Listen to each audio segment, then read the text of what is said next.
All right, guys, it's Coach Carroll. You're in the Sales Factory, back with another episode here in Season 5. Oh, boy. Hope you guys got your notepads out for this one. I got Josiah Hartley. Dude's been in the insurance game for 7 years, did almost $400,000 of premium just last month. Josiah, welcome to the Sales Factory, baby. Welcome, welcome, welcome. I'm excited to have you here. I know we met for the first time out in Phoenix at the Farmers Mega Conference, right? You were up there cutting it up on the stage. You and a couple of my other good friends that I've made in the insurance business. Talented people out there. Oh, dude, that was a really good event. Those were some big players. But welcome, brother. Excited to have you in the Sales Factory. Man, I appreciate you having me on. Great to see you again. Yeah, absolutely, absolutely. So, guys, for those of you that don't know, Josiah's been in the insurance business for about 7 years, in the industry as a whole for about 7 years, and I'm really excited because we're going to talk some acquisitions. He's bought some books, which you guys know that I'm a big acquisition fan and love growing through acquisitions, but also talks a lot about building a team, so we're going to touch on that today. And like I said, man, the guy did him and, well, not him. Obviously, you have a team, right? Like, I mean, he would be a full-time guest if he was doing $400K in premium by himself, right? But no, you've got a team. They're crushing it, and so I'm excited to hop in this. I always like to get a little your first time guest. So let's just educate the audience a little bit of background story of yourself. I got guys listening from that's doing $20 million in premium insurance businesses. I got guys that are top real estate agents that listen to the podcast.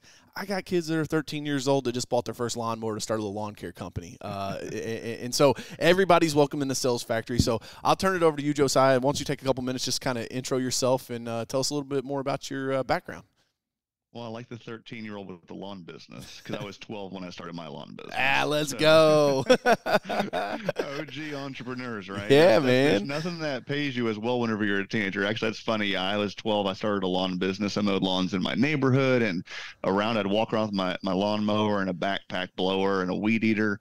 My parents told me, whatever you can make by the time you turn 16, we'll match it. So I made $8,000 over like 4 years of mowing lawns, and they gave me $8,000 until I bought my first car. So dude, shout out to anyone, anyone with a lawn business. Humble beginnings is a good place to go. Man, I gotta tell you because I don't think you know my background enough. I started my first business my senior year of high school, and it was a lawn care business. Started with $300, a Walmart weed eater, a Walmart lawnmower. My audience is like, God, DJ, we've heard this fucking story a million times. But I literally couldn't afford a blower. I bought a weed eater and a backpack blower. So I had a push broom, bro. And like after I got done mowing grass, I was push broom in sidewalks and driveways. Trust me, that was the first thing I invested in once I started getting some checks in. But hey, all greatness starts from the same place, right? So I love it. This just happens to be in the green industry. If you can mow lawns for a living, yeah, so you can make some money. You got some work ethic behind you. But no, I went from that. School wasn't my thing. Didn't do college, but I ended up being a personal trainer. I was into fitness. I was a personal trainer, and I was managing a gym and working kind of some insane hours. I was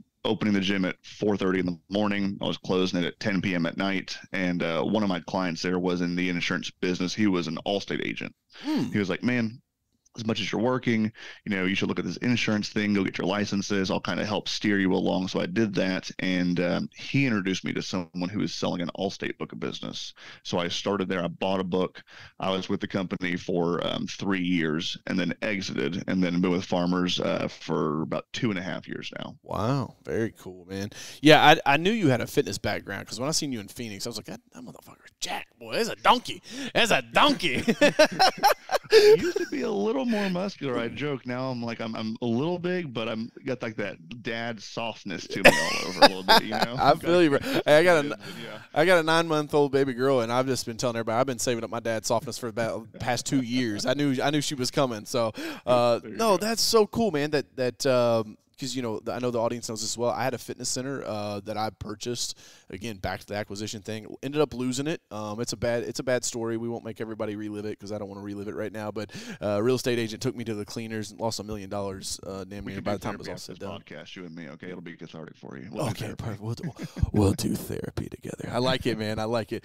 So you move out of that because it's working terrible hours. You're like, hey, I could maybe make some money in this insurance space. Did you come in scratch or did you buy a book right off the rip? I acquired a book of business, and it was absolutely terrifying because it was multiples were high. That's back like in 2017 and 2017. Multiples were high, especially at Allstate. So I paid over a 3-time multiple on a $6 million premium book. And so you're talking about a couple $1 million in loans, and I had no insurance experience. So it was a very much like a back against the wall. I mean, first year, a little bit of a line of credit, maxed that to live on. Oh, credit yeah. cards were maxed, you Oh, know, yeah. trying to like figure it out and make it work. So it was scrappy. It was scary in the beginning. So let's break that down for our listeners. And when you say a multiple, we paid a 3x multiple. Break that down for someone that maybe doesn't understand that completely. Sure. So you take the business, the commissions, or the revenue that was coming off of it. And so in today's market, you do see typically you might pay 1.5 or 2 times on revenue. So let's pretend it has 200,000 in commissions it's paying every year. If you paid 1.5 times, that purchase price would be $300,000. The 1.5 times 200. So back then it was a good sized book. Multiples were over 3. So I ended up paying about $2 million for the book of business. And so that was challenging to even get a loan for that. The covenants were crazy. You know, there wasn't much cash flow. Had to play the max the bonuses game. So it was a very scary way to start. But you know, I think people can be pretty effective when your back is against the wall and you have no choice but to succeed. Yeah, man. Hungry dogs find a bone. You know what I'm saying? It's like people don't realize that. You know, and it's so hard. I have several blog posts that I've written about this. I call it the broke bitch mentality. And it's when people go from being an employee into being an entrepreneur, and they carry what I call the broke bitch mentality over, which is like debt is bad. You know, I've got to manage my expenses down to the penny. And it's like, no, you just got to go make more money. You know, like once you move from the employee to the entrepreneur to the business owner, or maybe even you can still be a salesperson, right? Like I still you hear this new term called intrapreneurship a lot. You know, there's like a school of entrepreneurship. It's so funny because like in 2007 when I graduated high school, like I was the dummy that was throwing my life away by going and starting my business, right? Like now it's like the coolest fucking thing in the world to do. I used to think entrepreneur meant unemployed. That was right, yeah, unemployable. Yeah, man. But you know, it's like I talk about that a lot to my audience because you know, my mission as Coach Carroll is to weaponize the next generation of business leaders and their teams. And I focus on helping young entrepreneurs. And when I say young entrepreneurs, that could be that 13-year-old kid buying his first lawnmower.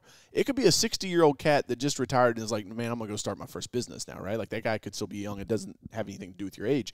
But I think the big thing is like what you said there was your back was against the wall. You piled on the debt. It was like it was go time. You had to, you know, it's like shut up or put up type of deal. Yeah. And I think some of the biggest success stories that I know, some of the most successful guys that I know, they have those points in their life. It won't always be like that. You know, like the Bills, when people ask me, they're like, how you doing, coach? I'm like, oh, I'm doing good, man. The Bills don't come on pink slips anymore, so we're doing all right. You know, it's like it's not like that forever, but I think those trials and tribulations, man, you gotta go through that. What do you think's like one of the hardest things that like, did you ever have those moments where you're like, man, I don't know if I'm gonna make it out of this? Like call it the fetal position, crying on the couch, you know, like I think we get that like once every 24 months, right? It just depends on where you're in a business cycle.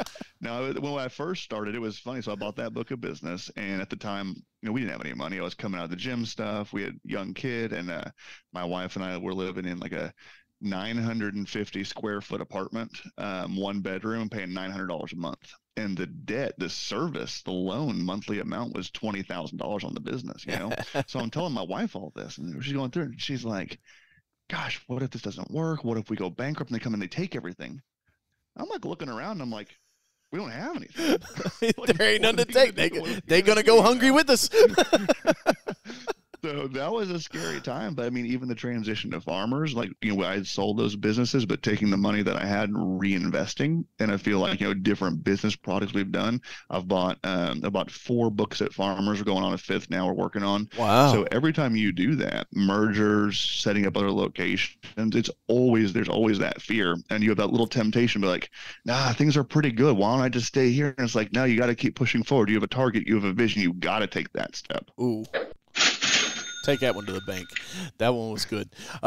Cool, man. So you're working on your, you said 5th book with Farmers. I'm curious if you don't mind. I mean, and if you're like, I'm not touching that one with a 10 football. Like, what was the reason? Like, why go from one to the other? Like, what made you go into Farmers? Like the comp plan better? Because I do want to go back and double click one time real quick before you answer that. Is when Josiah was telling you guys about the revenues. You'll hear in insurance business a lot, because you guys know I'm getting more and more insurance agents on here to talk with you guys, because I do think it's a great business. Like Kevin Span's an Allstate guy, and like he's like, this is one of the best industries to get in that no guidance counselor ever guides a kid into, right? Like no kid. It's like, oh, you're in insurance. What went wrong in your life, right? Like it's like no, but it's such a great. No one grows up dreaming of being an insurance agent. Which is crazy, because you guys golf like twice a week, and like it's a great business. But I digress.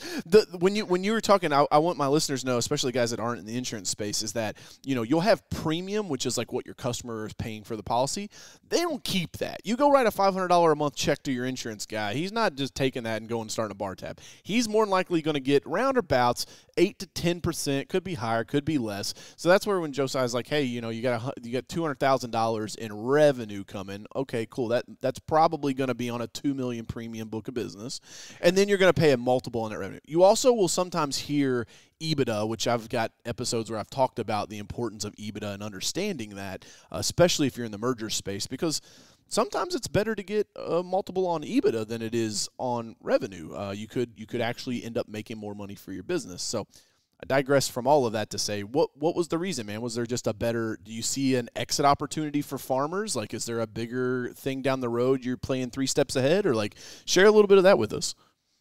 So yeah, at Allstate, I was there just over 3 years. I felt like when I had come in, the valuations were pretty high, and some of the changes that Allstate was doing, there was some different management that was going on. I didn't feel awesome about the long-term future, right? I looked like, okay, where does this look like 20 years from now? They had come out, talked about how they felt about what role the agent would play in the distribution model, maybe not being center stage anymore. And I thought, man, if I'm going to sell, this is probably a really opportune time. I had grown that from $6 million in premium to about $13.5 million in premium organically. Dang. Over 3 years. I already had some offers for some pretty good multiples, so it made sense to say I feel like I'm probably at the top of this particular market. So that's why I sold. And then farmers, I really do like the direction of the company. I really do like the leadership. And yeah, the contracts were pretty crazy. So you're right. Cool. We have premiums on those. We collect about 10% on the renewal. Yep. And when we write a policy, we have a chance for some enhanced compensation where we might get 18 to 24% whenever we sell a policy. So it was a really good contract. Nice. Yeah, because we've last year we have been building. I've been building Carroll Media since 2016, and we've mainly started with we can't say their name, and we're Big Red. We'll call them that. We all know who we're talking about. And they said, please do not say our name anymore, Coach Carroll. We'd appreciate that. I was like, yeah, that's fine. So we started in that business, but like I thought like a captive agent is a captive agent is a captive agent. Hell, I didn't have any idea, right? Mm-hmm. I meet Craig Wiggins. I actually met Joseph Puckett at an event we were at. And he tells me about Craig, and then like next thing I know, like I'm like, we're almost half of our clients now are non-Big Red clients, and you guys have so much. Like, to me, like I know I got some of my Red Team boys that listen, and we appreciate y'all, but like, you can't sell your book of business, compliance up your ass. Like, I mean, it's crazy. And so that's why I was curious of your feedback, because I also heard that Allstate last year, they were paying like 23% on new business. And again, incentivizing you guys to go get new policies, get it while the getting's good. So that's cool, man. I like to hear that things are working out well for you guys and you're crushing it. I mean, that's why you're growing, right? Like, that's the whole point. It's like you're incentivized to grow your book of business, not just sit on it. They've structured it in such a way, and really, I mean, even a few years ago, farmers wasn't even big on internal acquisition. So a lot of that's changed for them, and they're okay with it now if you're doing a good job. And so there's just been a lot of opportunity. The multiples are really competitive to come in and buy. I looked at the independent space, and you probably know in the independent space, people are paying 4 times revenue, 7-8 times EBITDA. And, I was able to come in here and buy books for 1.25, 1.5 times, and you're just cash flowing immediately. And resources to work. And you could just see it's like, man, it makes so much sense to acquire and use that revenue as a stable base to grow off of. I love that, because I'm a huge fan of acquisition. So in my power washing window cleaning business that I still have, I started Lawn Care. Easy Pro is my company. Started my senior year of high school, right? We added on a bunch of different services. Then I started trimming services that weren't as profitable.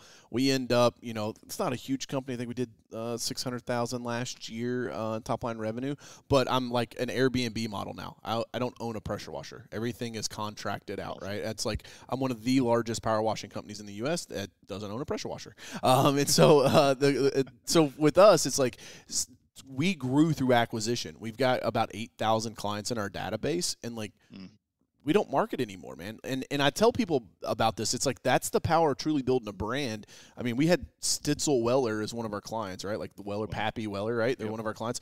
They emailed me this morning. They're like, hey, just need to get this scheduled again. It's an $18,000 deal. You know what I mean? Like that, not like I didn't sell anything. They're just like they're placing an order almost at that point. And that's the power of building a brand. I'm curious, I wonder where your thought process is through acquisitions, because I've grown, and sometimes when you got multiple brands, it's a little easier, right? They're all farmers' books, so you're not having to like deal with a bunch of different independent brands. But how does branding play into your acquisition, your growth strategy? How are you strategic around building out that brand? Is it the personal Josiah Hartley brand? Is it is it the Josiah Insurance brand? Like how's that play out for you? I think that would be very valuable to the listeners. So we're farmers agents, right? And so farmers is the brand, but we have some flex in there with the company. So my company is Hartley Agency. Okay. And so the push there really is we're promoting our scale and our service. So as we take over an agency and buy something, a lot of times we buy it, it's an owner, might be 1 or 2 staff. It's usually a smaller operation. And so we will take over that. We will fold it into our agency. Nice. And people think they like, oh no, I want to know my agent have that, small town mom and pop feels. Like you don't, because what happens is they're on the phone, you don't get service, all those things. We bring you into the fold. And now we've got a large team. We've got a sales team, outbound callers. We've got a customer service account management team. They're answering the calls. They're getting you back with information. They're following up with you at renewal. And so we're pushing the scale and the service capacity by being a larger brand within a brand. Wow. We always say not all farmers agents are the same. Some of them have 10 customers. Some of them have just the owner and an unlicensed assistant. We have departments. We have teams to take care of you. When there's a claim, when you have questions, we're able to do that. So it's a brand within a brand. I like that. And what's the main ways that you guys are kind of promoting that out there? Because I talk to some agents. They're like, I don't spend anything on advertising. I don't do any marketing. It's like referral based. We just work our book. I met who's the cat out of Texas, younger kid that was at the event. Dude's like buying $20,000 a month worth of leads. I was like, what? Like we were like washing our hands in the bathroom, and I was like, yeah, man. It's like, what do you? Obviously, I'm in the marketing space. Like, what do you guys do? He's like, oh, we buy like 20 grand worth of leads last month. I was like, what? Last month? Like we spend 12 to 14,000. Yeah, man. But that generates again 350, 400,000 a month in sales. Yeah. And so we're getting a piece of that, right? We get a percentage of that, but we do I call it online consumer data. And so that's split between leads, people that input their information online. We're buying traffic off of Google with landing pages, and we're doing live transfers where a company actually, calls us and tees in a customer for us who wants a quote. And we're doing, homeowners insurance, auto insurance, some commercial insurance. Nice. But yeah, it's about 12 to 14 grand a month in order to grow, because that's part of when you do an acquisition, right? You buy the business. Yeah. But then again, if you're within a brand like Farmers, they're looking at what you're doing for them. Okay, you got approved, you did an acquisition. How are you taking care of that customer base? Are you absorbing the money and going backwards and losing market share? Or are you actually growing that for the company? And you're kind of earning the opportunity to go out and continue to acquire because they like what they see you doing with their customer base. Yeah, man. I love take that one to the bank too. Put a little cha-ching on that one, because listen, guys. The whole point of the Sales Factory, when we were like, okay, let's up this show. Let's get some real players in it. Not that any of our past guests weren't big players. We've had them on here, but I'm trying to find the best of the best. And as we continue to build Carroll Media, and we're working with tons of insurance agents, and we're going to expand into real estate agents as well. The whole modern marketing for agents premise is like, I want to also be a resource for agents, because there's a lot of agents that will work with us that are just getting started. And I think bringing them information like you're doing right now, Josiah, is very, very helpful. Let's talk about, I want to kind of pivot, because you mentioned the dad bod. Do you have kids? I do. I have a 7-year-old and one who's about to be 9. Dude, if you guys are watching the video right now, you just saw this guy's face light up. He smiled bigger than he smiled the whole podcast. Man, you know what? This is off subject, DJ, but we had a good weekend. My older one, she's been opposed to riding a bike. You know, it's hard for her. She kept on falling and stuff. And, you know, this weekend we were working on it, and we got like 3 cuts on the back of the leg from the pedal, and we ate it pretty hard and took out the knee. And by the end of the day, Sunday, she was completely riding on her own, starting, stopping, riding on her own. And she was like, I mean, the confidence level, man, she was lighting up and high-fiving me and just seeing her work through the pain. And I'm like, man, like it was a good weekend to be a dad.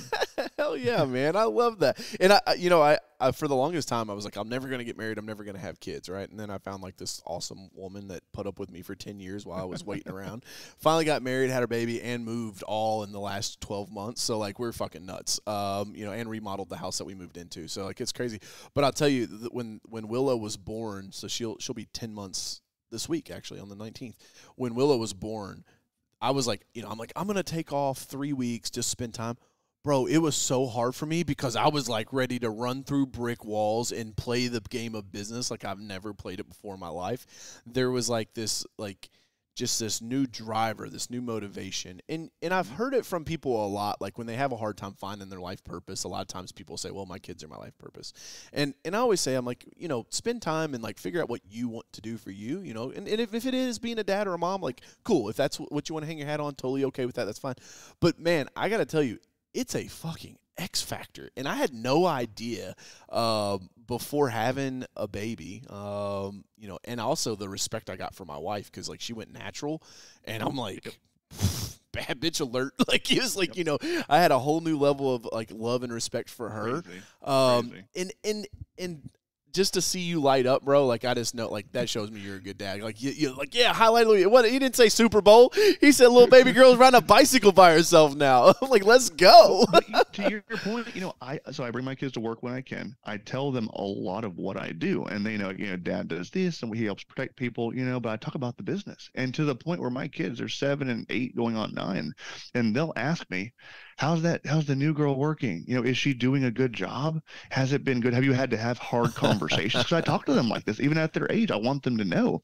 Yeah, man. I do a lot of public speaking now, and I talk to them about my struggles and how I was so nervous when I started public speaking. But dad had to work, he had to practice, he had to go work through his fears, and then they relate to that at school. I have a presentation. Well, remember when you were scared, Dad? Can you help me practice? And it's not that they're your purpose, I think, but they're watching you. So it's like you're modeling for them. You're modeling who they're going to become. Yeah, man. I think that's super powerful. I love it. Yeah, it's funny because I'm like, I can't wait. I grew up very humble beginnings. Like, my dad was a trash man. Like, when he worked for like Department of Public Works in Indianapolis. My mom was in insurance for a bit, but she mainly took care of me and my brother. And it was kind of crazy because it's like, I want to make sure she knows all of the stuff that, like, no one's going to teach her unless I do, right? And it's like, and I don't, and a lot of people are like, oh, like money and business. Like, no, like fucking mental manifestation. Like, setting goals, like believing in yourself when nobody else does. That is resiliency. What's that? Resiliency. Yeah. See? Getting back up. That's it. Yeah. Fall 10 times, get up 11. That's right. Or 20 and 21, right? Or however many times it took, right? It takes that sometimes, man. That's cool, man. Let's talk about. We talked a little bit about acquisitions. When you're looking at acquisitions, because like this is huge for me. We're actually we're looking to do a couple acquisitions this year in the marketing, advertising, media space. When you guys are looking at acquisitions, do you kind of have like a checkbox? If I remember correctly from your speech in Phoenix, you were kind of like, I kick it to the banker, and like, if it's a good deal, they're gonna let me do it. If they did, was that you that were saying that? I have a general framework, but I work so closely with some of the banks I use, and we have such a good relationship at this point. So I'm like, I have a kind of a checklist. I'm looking for, I don't want brand new businesses. I want older so they're not volatile. I want a certain level of retention.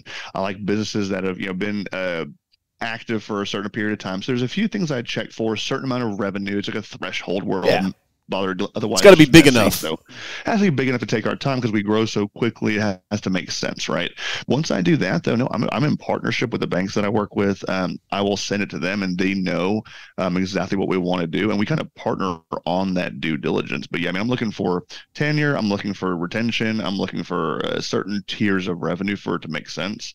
Nice. And then I want to have a relationship with the seller. I've found that when I have quality sellers that I can leave a little money on the table if need be for us to have a great relationship. That really helps with the transition. I've had the pleasure of dealing with some sellers who are fantastic. And, it's 6 months after the deal and it's like, hey, X commercial customer called my cell phone. He's frustrated about this.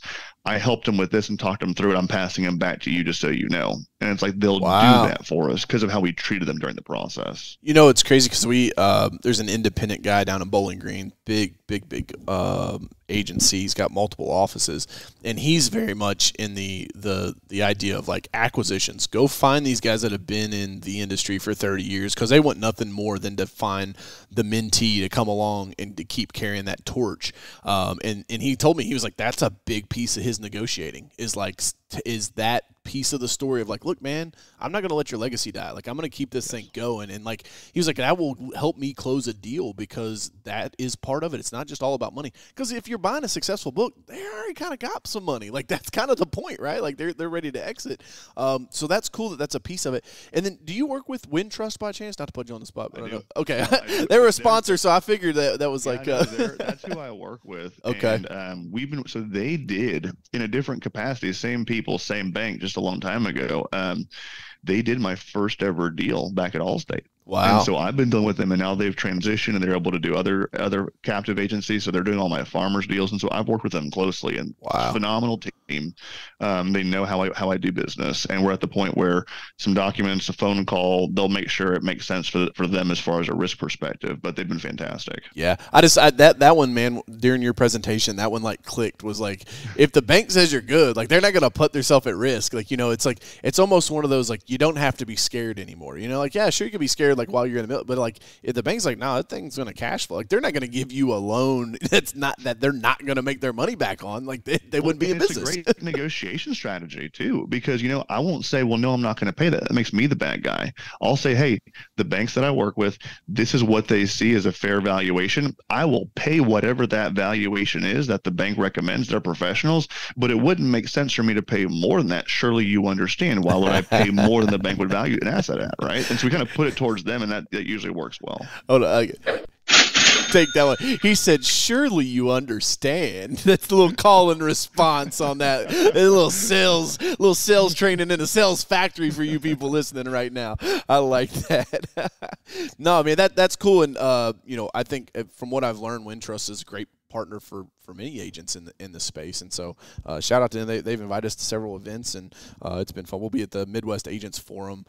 I don't know when the people are listening to this. Maybe it's 3 years down the road. And I've been long gone from the Midwest Agents Forum. We'll be there at the end of or beginning of March, so in a couple of weeks. So looking forward to that. But cool, man. So we talked acquisitions. Let's talk about building a team, because I know like this is what I hear all the time, and like nothing irks me more to my core because I was a bad boss for many, many years. When I had my lawn and landscape company, I hired and fired 300 people in 2.5 years. Like, I can turn and burn like a jet fighter if we need to, but we had what was called the mirror test. I don't know if you guys have ever heard of this before, but basically we'd put out an ad, and then when they come in for their interview, I would have them breathe on a mirror. If it fogged up, you're hired. Go get in the truck, right?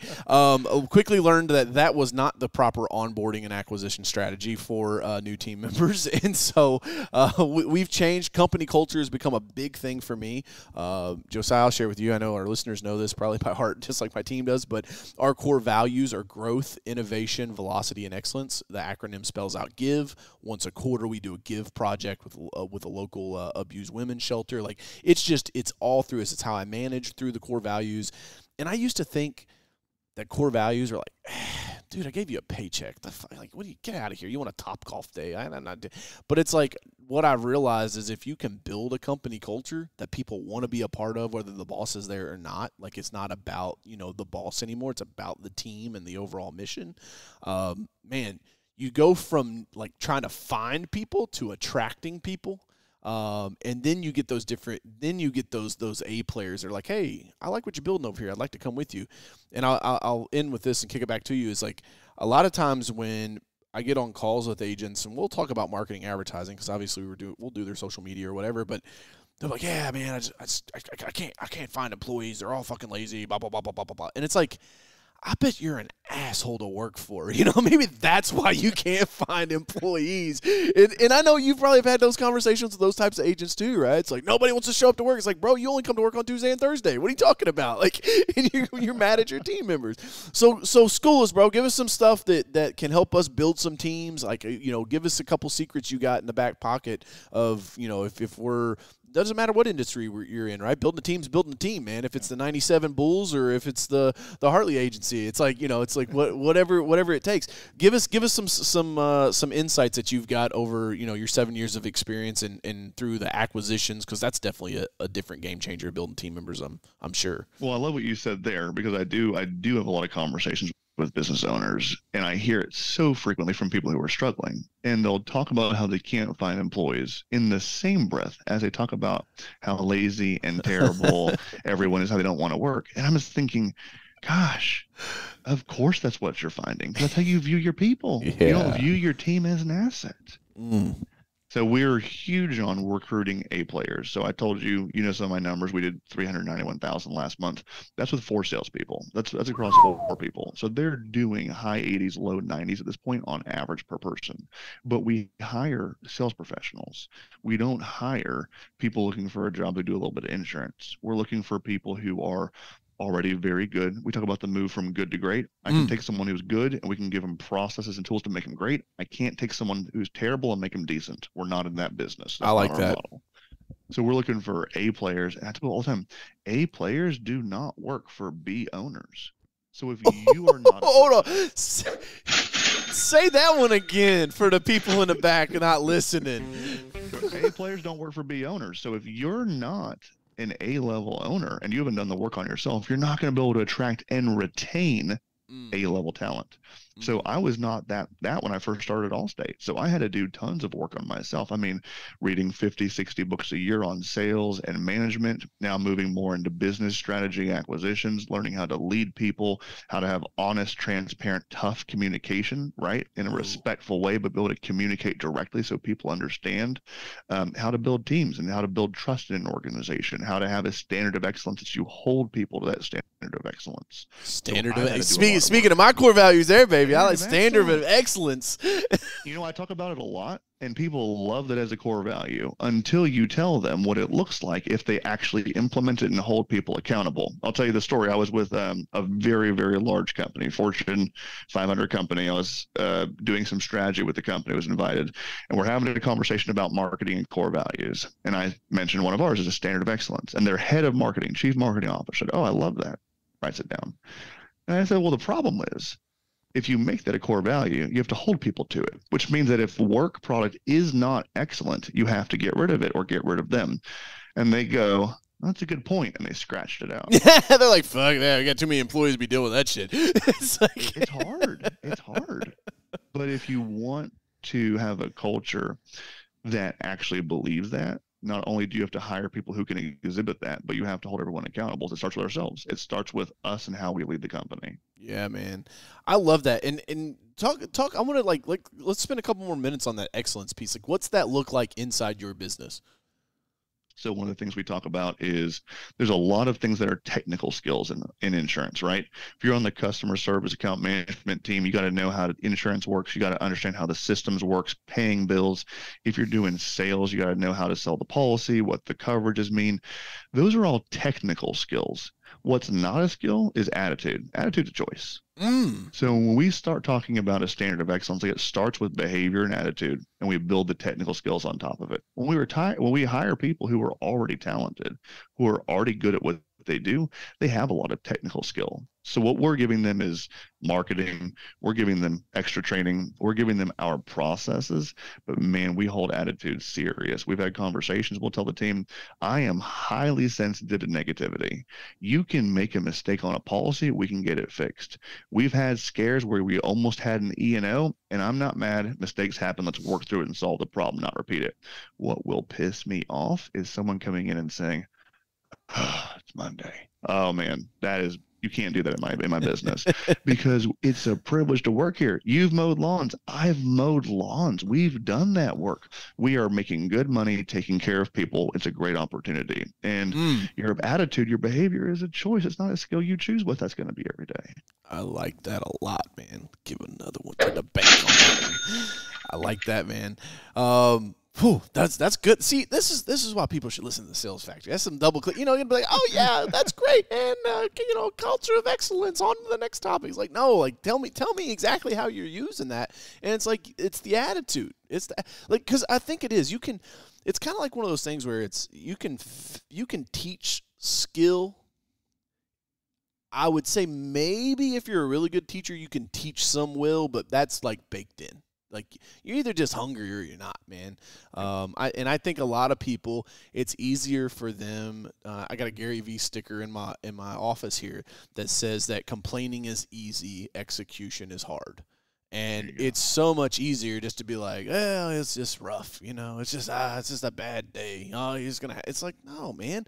Like if you lose, it should bother you. And if it doesn't bother you, I don't want you playing on my team because I'm trying to go win championships. And if you don't want to win championships, then like go play for the Colts. I love the Colts. They're my team, but God dang it, we can't win the freaking playoff game, save our life. All right, we won't get started on that one, Josiah. I think you're right. On our sales side, if the teammates are doing 70 to 80,000 a month and someone does 35, and let's say they didn't have the flu or something, and they come in my office and they go, man, that was a tough month. I am not going to say, that's okay, you'll get them next time, Tiger. No, I'm going to say, well, what went wrong?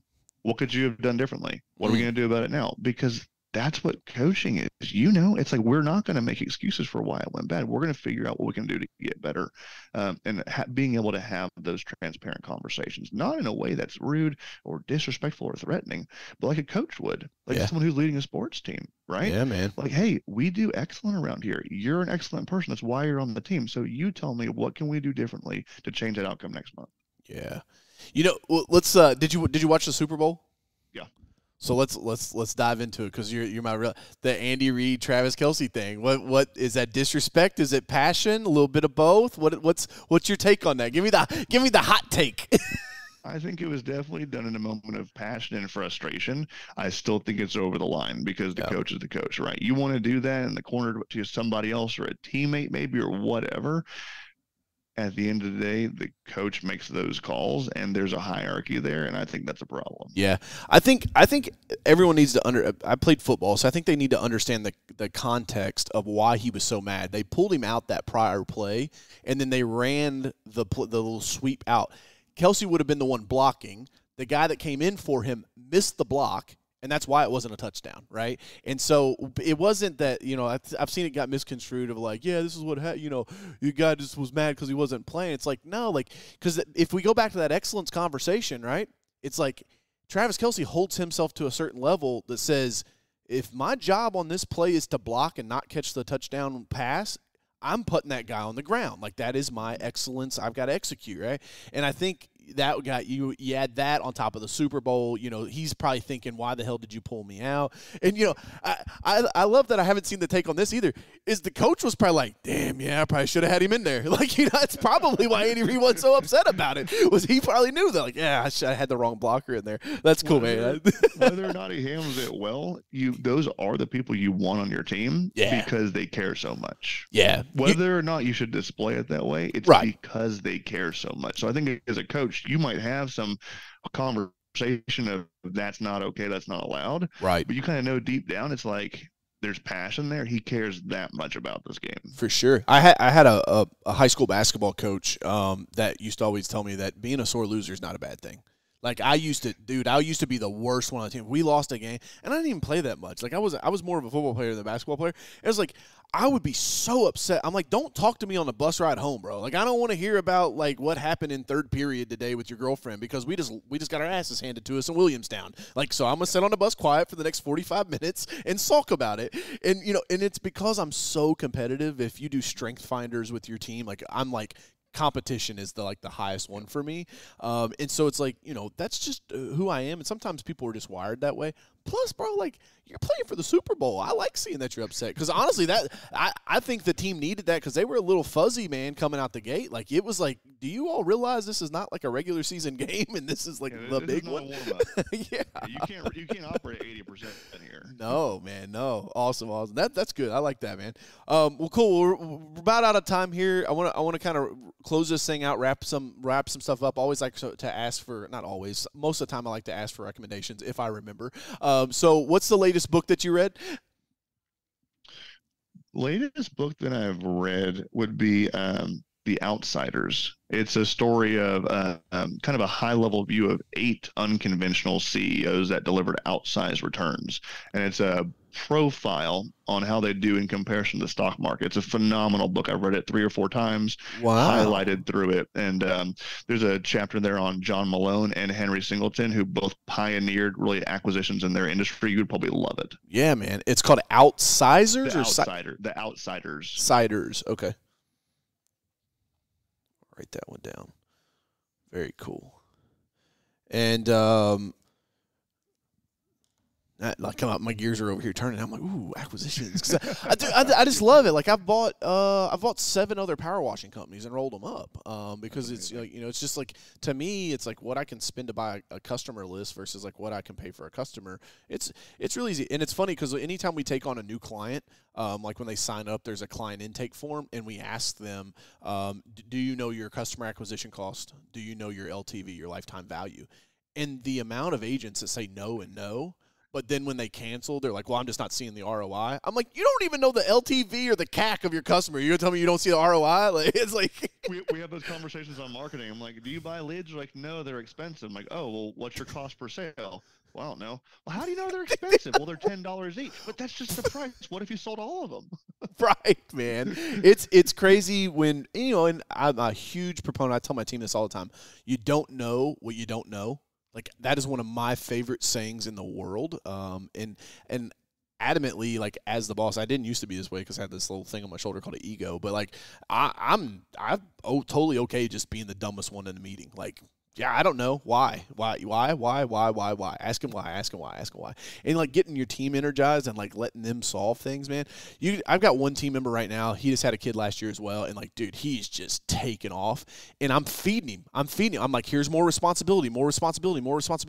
I think I just want to – I'll go back. I jump around a lot in my podcast. But when you said hiring A players, a lot of times people will find an A player and they'll hire them, but then they cap them.